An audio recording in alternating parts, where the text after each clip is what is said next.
Kita ulang kembali sejumlah berita pilihan dari Bali.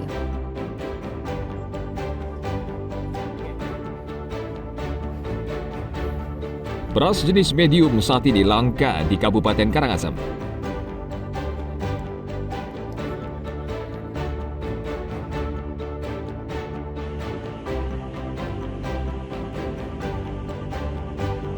Cuaca buruk melanda selatan Bali sehingga sejumlah kawasan wisata dihantam ombak tinggi.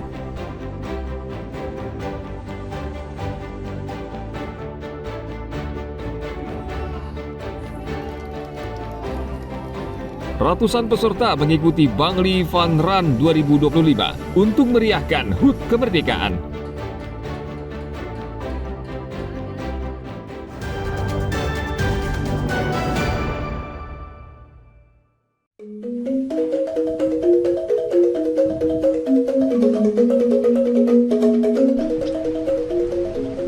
Usaha budidaya maggot belum banyak yang tahu.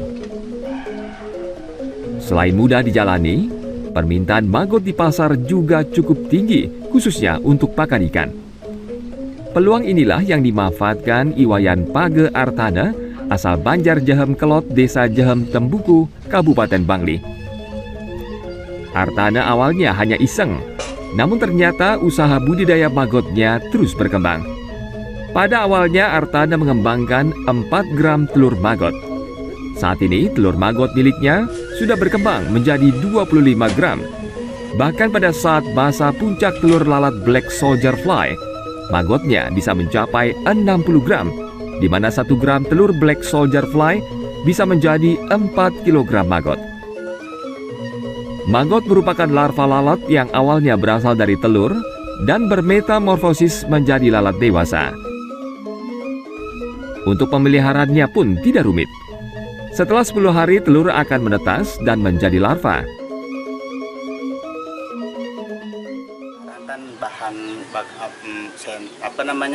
Makanan ikannya sangat mahal. Ini bisa kita olah pakai makanan ikan. Kebetulan juga saya juga sudah punya mesin, sudah bikin pelet sendiri. Kita bikin pelet, misalnya cari 10 kilo, kita ambil 10 kilo, kita bikin pelet. Paling 2 hari, 3 hari udah kita bikin pelet langsung. Budidaya maggot bisa dikatakan nyaris tidak memiliki risiko, asalkan serius menjalaninya. Untuk pakan maggot, Artana memanfaatkan sampah organik seperti sayuran dan kulit buah-buahan yang sudah busuk dan tidak digunakan. Soal pemasaran, selama ada warga yang memelihara ikan atau unggas, mereka akan membutuhkan maggot sebagai bahan baku pakan. Selain itu, membudidayakan maggot juga akan mengurangi volume sampah organik karena maggot akan mendaur ulang sampah organik. Tim Liputan melaporkan dari Bangli.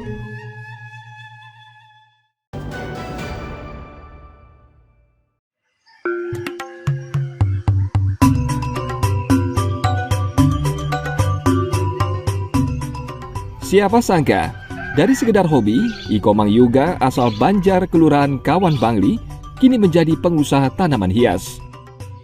Karena hobi, Yoga setiap hari mengamati pertumbuhan tanaman simbar atau Platycerium. Saat ini simbar sedang digemari pencinta tanaman hias karena bentuknya yang unik dan khas.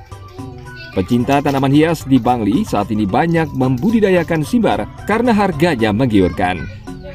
Yoga kini memiliki puluhan jenis simbar dan tentunya mendatangkan uang yang tidak sedikit. Untuk memasarkan tanaman ini, Yoga memanfaatkan media sosial dan ternyata efektif. Pembelinya tidak hanya dari Bali, namun juga dari Jawa, Kalimantan hingga Papua. Dalam sebulan, Komang Yoga bisa mendapatkan uang hingga 5 juta rupiah dari budidaya tanaman hias simbar.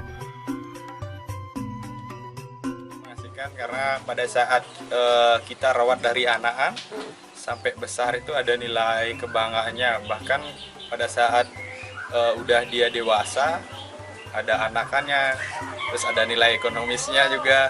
Tentu merawat simbar asik. Yoga mematok harga tanaman simbar mulai Rp200.000 hingga Rp10 juta lebih. Perbedaan harga ini tergantung jenis serta ukurannya. Saat tanaman ini memasuki fase mature, tidak ada cacat, maka harganya pun semakin tinggi.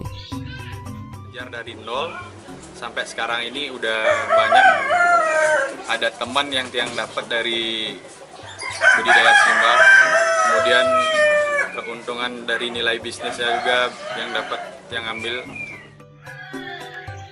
Merawat jenis tanaman simbar tidak terlalu sulit. Menurut Yoga, pemilik cukup memahami jenis dan karakter tanaman ini, sehingga bisa menentukan waktu penyiraman, pemupukan, serta mempertimbangkan arah matahari dan peletakannya. Tim Liputan melaporkan dari Kabupaten Bangli.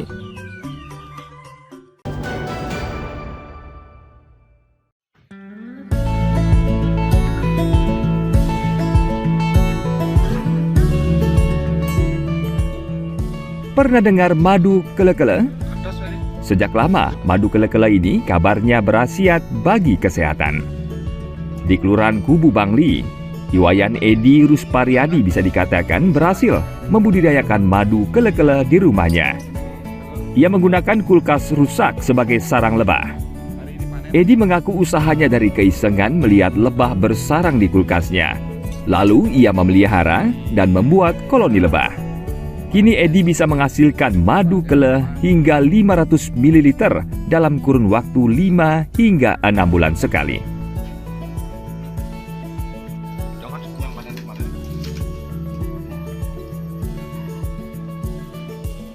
Madu kele sangat sulit dicari, jadi kita beli pun relatif juga mahal dan keasliannya juga meragukan. Ya, langkah baiknya dengan punya sarang 1 atau 2 sarang itu kita sudah bisa menghasilkan 1 botol sampai 1,5 botol sudah cukup untuk kita konsumsi.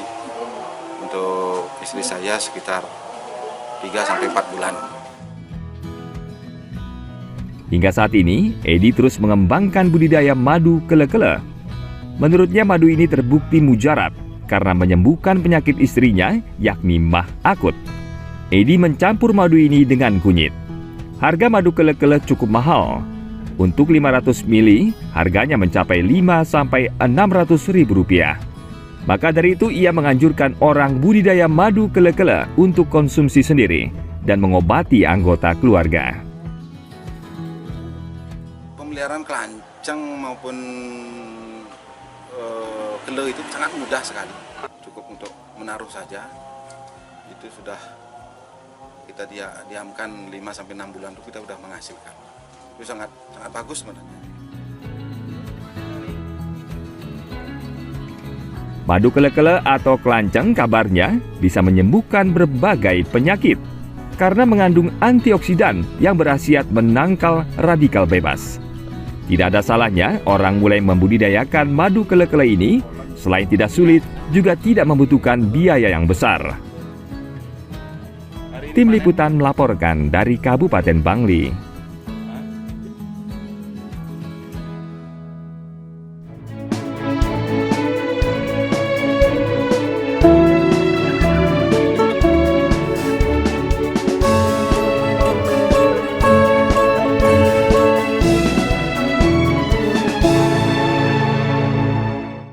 Baik, informasi tadi mengakhiri jumpa kita pagi ini. Atas nama rekan yang bertugas, saya Dada Paramita mengucapkan terima kasih atas kebersamaan Anda.